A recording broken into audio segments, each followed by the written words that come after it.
Hai semua. So, hari ni kita nak belajar. Sabar dulu. So, jumpa lagi. Jumpa lagi dekat malam yang ke-36. Ataupun 36 pun boleh. Okay. So, hari ni kita nak belajar 5 lagi perkataan.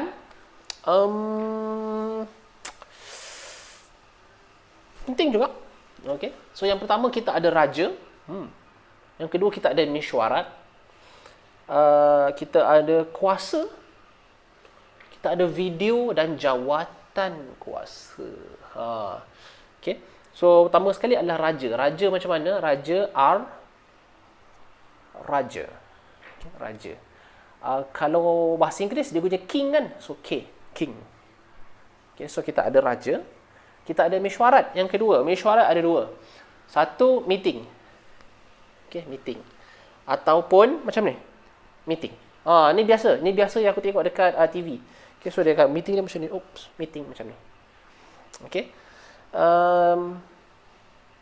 Tiga kita ada kuasa. Kuasa. Okay, sebab kuasa kat sini kan. So, kuasa. Okay, power. Kita ada video yang keempat. Video. Video ada dua cara. Satu, video.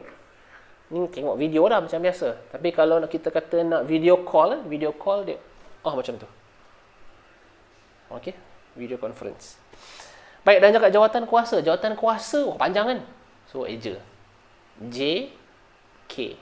Okay, JK. Ataupun AJK. AJK. Ahli jawatan kuasa. So, contoh ahli jawatan kuasa masjid. Macam mana? AJK masjid. Okay. AJK masjid. Okay. So, semoga bermanfaat.